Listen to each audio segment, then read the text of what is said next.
A father's justice.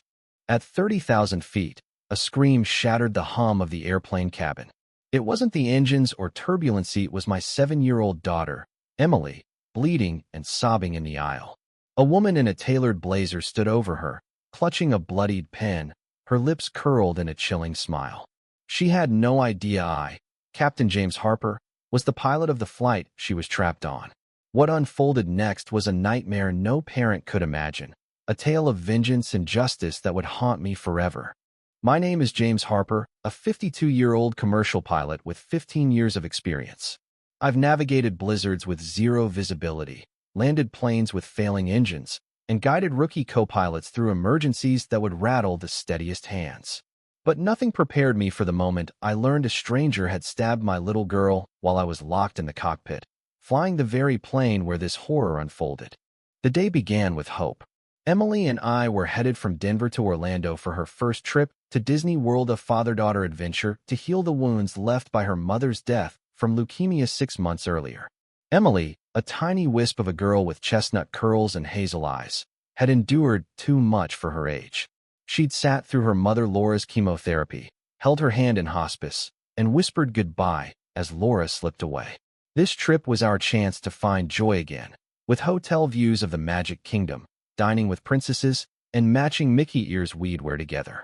Emily was a light in the darkness kind, curious, and quick to share her crayons with strangers.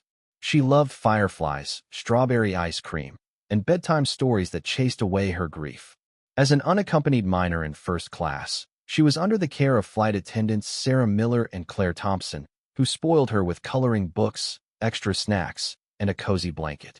I trusted them to keep her safe while I flew us to Florida. Everything was perfect until Barbara Winslow decided to unleash her cruelty. Barbara, our neighbor in the upscale Pinewood Estates HOA, had tormented us for 2 years. A 55-year-old interior designer with sharp gray hair and icy green eyes, she ruled the neighborhood like a dictator. Her lawn was a masterpiece of precision, every shrub trimmed to perfection. She patrolled daily, snapping photos of minor infractions, trash cans left out, kids' toys in yards, and filed complaints with glee. From the day we moved in, she targeted us. She reported our lawn for being a half-inch too long, complained about Emily's tricycle in our driveway, and even suggested Laura wear a scarf during chemo to spare the neighbors the sight of her bald head. After Laura's death, Barbara's cruelty deepened.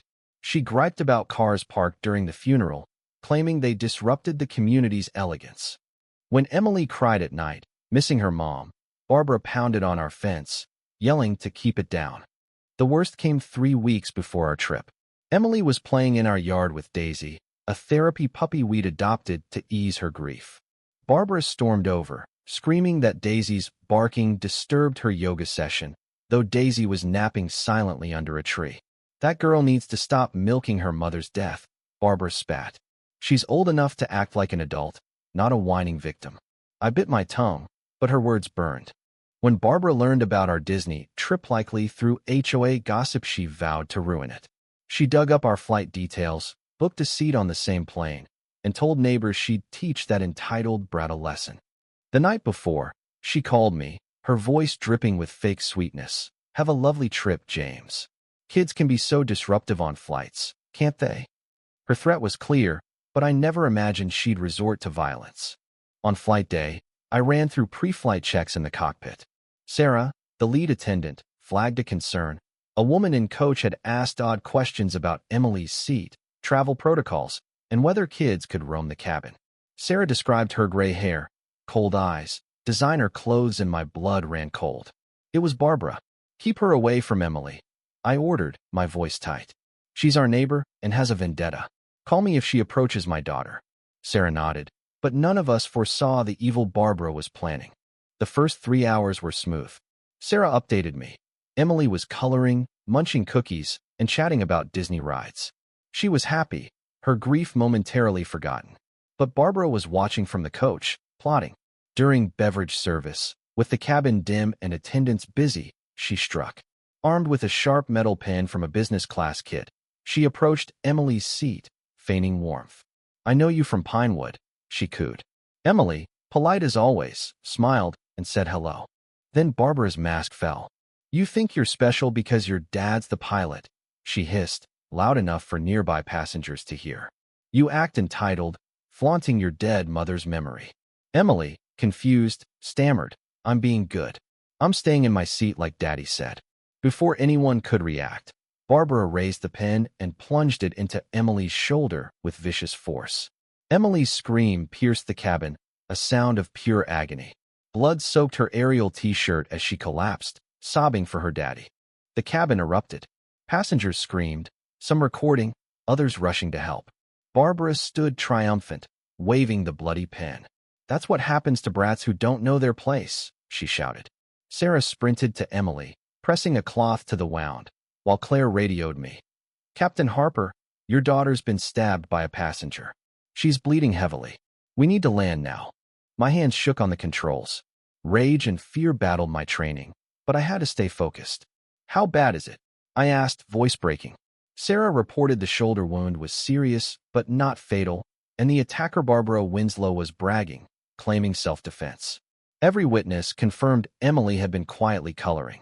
I declared a medical emergency, diverting to Kansas City, where paramedics and the FBI awaited. Those 45 minutes were torture, knowing Emily was hurt and I couldn't reach her. In the cabin, chaos reigned. Barbara ranted. That spoiled girl deserved it. Her father thinks he's above us because he flies planes. Mrs. Ellen Carter, a retired librarian, recorded her tirade, capturing damning evidence. Dr. Rachel Brooks, a pediatrician in business class, treated Emily, confirming the wound needed stitches but spared major damage. You're so brave, sweetie, she whispered to Emily, who sobbed. Why did she hurt me? I was good. Passengers restrained Barbara, who threatened to teach Emily again. I coordinated our landing, heart pounding. The second we touched down, I bolted from the cockpit. Emily's face lit up through her pain when she saw me. Daddy, she said mean things about Mommy, she cried. I held her gently as paramedics rushed her to an ambulance. Outside, FBI agents cuffed Barbara, who still protested her innocence. At the hospital, Emily got 12 stitches. Physically, she'd heal, but the trauma lingered. She asked why the mean lady hated her, fearing it was her fault. The FBI moved fast, armed with videos, witness statements, and Barbara's own words. She faced charges of assault on a minor, aggravated assault on an aircraft, terrorist threats, and hate crimes for targeting a grieving child. In interrogation, she showed no remorse, insisting she'd disciplined a disruptive kid, though no one corroborated her lies. The trial was swift. Emily's video testimony, describing the attack in her innocent voice, left the courtroom in tears. Dr. Brooks detailed the psychological scars. Mrs. Carter and others recounted Barbara's glee. The jury took 2 hours to convict on all counts. The judge's sentencing was scathing. You attacked a grieving child for no reason but malice. Your cruelty is incomprehensible.